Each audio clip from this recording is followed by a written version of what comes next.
Okay, so you know that feeling. You're drowning in business advice, Mhm. right? Like articles, videos, all promising the secret sauce. Yeah, absolutely. It's everywhere. Information overload. Exactly. But the source we're diving into today, it's different. Super short, really direct video script. Mm. And its message is basically stop reading, stop watching, just start something. Just do it. So our mission today is to really unpack why. Why does this source argue so strongly that, immediate action, even if it's flawed, is the number one way to learn business? Well, it's fascinating because it directly challenges that whole idea of needing, like, perfect preparation first. Yeah. The script really critiques what it calls the learning The mode. learning mode trap, yeah. Right, where you're consuming and consuming and it feels like progress. But the argument is that it can actually be a way to avoid starting analysis paralysis. Yeah, disguised as being diligent, right? Mm-hmm. I love how the source puts it. It's really punchy. That's fear wearing a lab coat, Huh.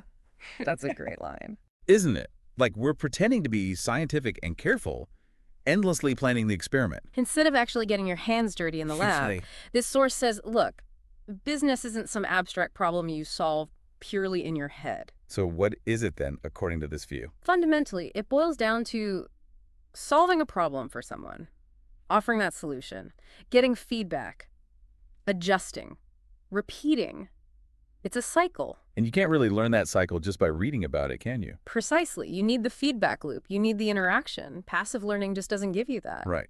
And the script really pushes back hard on needing everything lined up perfectly. Yeah. The co-founder, the big investment, the bulletproof business plan. All that stuff we think we need before we start. Yeah. Instead, it champions, what should we call it? Like minimum viable action. I like that. Minimum viable action. Just the smallest step you can take right now, even if it feels a bit scary. Slightly scary, yeah. Yeah. And it makes you think, what is that slightly scary step for you listening right now? And the source gives some really grounded examples, doesn't it? Nothing too wild. Things like selling your notes or starting a faceless TikTok about skincare. Or even just offering to help friends with their CVs or resumes. Exactly. These aren't like billion-dollar ideas necessarily. They're about engaging with the core mechanics. Find a need, offer value, see what happens, learn from that. And it tackles those voices in your head too, right? The I'm not ready feeling, the oh God, what if people laugh? Yeah, it's pretty blunt about it. It basically says nobody is ready and about people laughing. They already are, or they might anyway, so what? So just start anyway. Except that discomfort is part of it. And what's really key here, I think, is how it reframes those early mistakes, those potentially awkward moments. The cringe moments, as it calls them. Yeah, those aren't failures to be avoided at all costs. They're actually how you build, quote, business muscle. It's real-world data collection. You can't get that from a textbook. You learn what doesn't work. Exactly. It reminds me of that other line in the source.